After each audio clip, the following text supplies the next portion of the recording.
지난 이틀간 수도권에 쏟아진 폭우로 성당은 물론이고 신자 상인들도 피해를 입었습니다. 수해가 휩쓸고 간 현장을 취재했습니다. 한국과 일본의 종교 시민단체들이 광복 77주년을 맞아 양국 간 평화와 동북아 평화를 위해 연대할 것을 다짐했습니다. 전 세계 가톨릭 언론인이 한자리에 모이는 서울 시그니스 세계총회 개막이 엿새 앞으로 다가왔습니다. 구체적인 일정과 눈여겨볼 부분을 전해드립니다.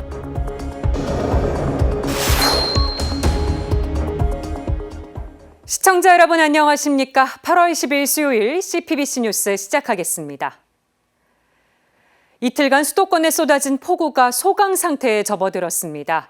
이번 폭우는 성당은 물론이고 신자 상인들에게도 크고 작은 피해를 남겼는데요. 수해 복구가 한창인 현장에 김형준 기자가 다녀왔습니다. 서울 관악구에서 약국을 운영하고 있는 홍종록 씨. 지난 8일부터 중부지방에 내린 기록적인 폭우로 48년째 삼성동 시장 초입을 지키고 있는 약국이 물에 찼습니다. 폭우로 인근 도림천이 범람하면서 빗물이 시장을 덮친 겁니다. 구청에서 나눠줬던 차수벽도 밀려드는 물살엔 속수무책이었습니다. 도림천이 거의 넘치더라고요. 상상도 못했거든요. 그러면서 물이 수문한 거를 확 넘치면서 들어와서 약국이 한 무릎 위 정도까지 들으니까 포기하고 나와서들 전부. 약국에서 물이 빠진 건 어제 새벽 2시경. 홍 씨는 흙바닥이 된 약국을 청소하며 뜬 눈으로 새벽을 보낼 수밖에 없었습니다. 컴퓨터를 비롯한 전자장비들도 물에 잠겨 현재 약국 운영도 하지 못하고 있는 실정입니다. 막막한 상황 속에서 수해 복구를 도와준 건 다름 아닌 같은 본당 신자들이었습니다. 홍 씨가 사목회장을 지내기도 했던 서울 삼성산 본당 교우들은 물에 젖은 의약품들을 분류하고 말리는 작업에 손을 보탰습니다. 자매님들이 이제 대분씩 오셔서 그걸 분류해 주시고 계십니다. 그래서 항상 고맙고 제가 그 보답을 어떻게 할지 모르겠어요. 시장에서 50년 넘게 금은방을 하고 있는 홍필연 한현길 씨 부부의 상황도 마찬가지였습니다. 부부는 퇴근 후 가게에 물이 찰 것 같다는 주변 상인들의 연락을 받고 허겁지겁 다시 가게를 찾았습니다. 가게 앞은 물이 찼고 내부에도 흙탕물이 들이쳐 바닥은 엉망이 됐습니다. 다행히 귀금속에는 피해가 없었지만 30cm가량 물이 차면서 진열장 하단에 보관했던 물건들은 모두 젖었습니다.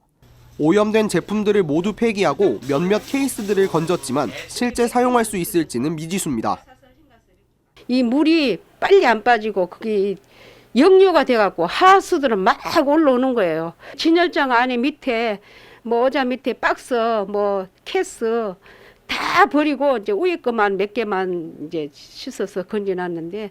남편 한현길 씨는 비가 아니라 마귀가 내리는 것 같았다고 당시 당혹스러웠던 상황을 떠올리기도 했습니다. 중소벤처기업부에 따르면 어제 오후 6시를 기준으로 이처럼 수해를 본 전통시장 점포는 740여 곳에 달합니다. 폭우가 소강 상태에 접어들면서 관악구를 비롯한 피해 지역에서는 복구 작업이 활발히 진행되고 있습니다. 이번 호우는 9명이 사망하고 7명이 실종되는 등 인명피해를 남기기도 했습니다. 한편 수도권에서 물러난 비구름은 충청권을 비롯한 남부 지역으로 옮겨갔습니다. 이 지역에는 내일까지 최대 300mm의 비가 내릴 것으로 예상돼 각별한 주의가 요구되고 있습니다. CPBC 김형준입니다. 한국과 일본의 종교 시민단체로 구성된 한일 화해와 평화 플랫폼이 광복 77주년을 맞아 공동성명서를 발표했습니다. 평화 플랫폼은 일본 정부의 역사 왜곡과 군사 대국화 추진을 우려하며 동북아 평화를 위해 연대할 것을 다짐했습니다. 장현민 기자가 취재했습니다. 광복 77주년을 맞아 한국과 일본의 종교, 시민단체들이 동북아시아의 평화를 촉구하는 공동성명서를 발표했습니다. 양국 종교, 시민단체들의 연대체인 한일 화해와 평화 플랫폼은 기자회견을 열고 최근 대립과 갈등이 확산되고 있는 동북아시아의 상황에 우려를 표했습니다. 특히 동북아시아의 무장 갈등 위험이 커지고 있습니다.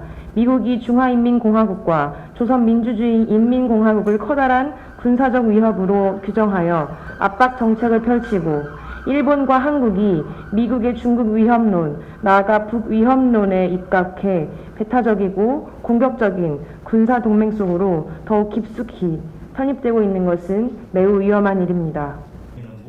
평화 플랫폼은 한일 양국 정부가 올바른 역사인식을 공유하고 과거 청산을 위해 노력할 것을 촉구했습니다. 그 가운데 일본 정부가 강제징용과 일본군 위안부 문제 등에 대해 책임을 인정하지 않고 역사를 왜곡하고 있다고 비판했습니다.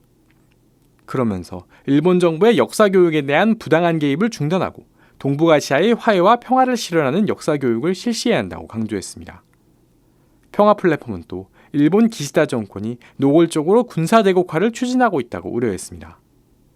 특히 일본 정부가 개헌을 통해 전쟁할 수 있는 나라가 되려고 시도하고 있다는 점을 지적하며 이를 막기 위해 양국 시민사회가 연대해 나갈 것을 다짐했습니다. 전쟁 포기를 강조하는 일본 헌법 구조의 정신은 이제 남북한 화해와 평화, 그리고 한일, 북일 화해와 평화의 길을 추구하는 우리에게 무엇보다 소중한 이정표로 빛나고 있습니다. 이제 일본의 평화헌법 지키기는 세계 평화운동의 보편적 목표가 되고 있습니다. 평화 플랫폼은 또 동북아시아의 평화를 위해선 반드시 한반도의 평화가 필요하다며 종전선언과 평화협정 체결을 위해 양국 종교, 시민사회가 연대해 나갈 것이라고 설명했습니다. 우리 앞에 놓인 과제는 많습니다. 그래서 우리가 이런 과제의 출발점을 삼고 오늘 성명서를 발표합니다만 한국과 일본, 일본과 한국의 시민사회의 교류를 통해서 함께할 수 있는 일들을 찾아내고 함께 추진해 나갈 이런 어떤 계기가 오늘의 이 자리가 되었으면 좋겠습니다. 한편 한일 화해와 평화 플랫폼은 한일 양국 간의 평화와 동아시아의 평화를 위해 2020년 양국 종교 시민단체들이 함께 만든 연대체입니다. 천주교에선 주교회의 민족화해위원회 총무 강수석 신부가 운영위원으로 참여하고 있고 일본 천주교 정의와 평화협의회도 함께하고 있습니다. CPBC 장윤민입니다. 전 세계 가톨릭 언론인들이 다음 주 서울에 모입니다. 서울 시그니스 세계총회가 엿새 앞으로 다가왔는데요. 프란치스코 교황도 이번 총회에 큰 기대를 건다는 메시지를 보내왔죠. 이번 총회가 어떻게 진행되는지 또 어떤 부분을 눈여겨봐야 할지 앵커 리포트로 전해드리겠습니다. 시그니스 세계총회는 4년에 한 번씩 열려서 가톨릭 언론인의 올림픽으로 불립니다. 2017년 캐나다 퀘벡에 이어 지난해 대한민국 서울에서 열릴 예정이었는데 코로나19 확산으로 1년 연기돼 올해 8월 15일부터 18일까지 열리게 됐습니다. 이번 총회엔 34개 나라 가톨릭 언론인이 참가합니다. 개막식은 16일 오전 9시에 열립니다. 이 자리엔 서울대 교구장 정순택 대주교를 비롯해 파올로 루피니 교황청 홍보부 장관, 헬렌 오스만 시그니스 월드 회장, 한승수 시그니스 세계총회 조직위원장, 전병극 문화체육관광부 제1차관 등이 참석합니다. 개막식 후엔 지식과 경험, 안목을 나누는 스터디데이즈가 시작됩니다.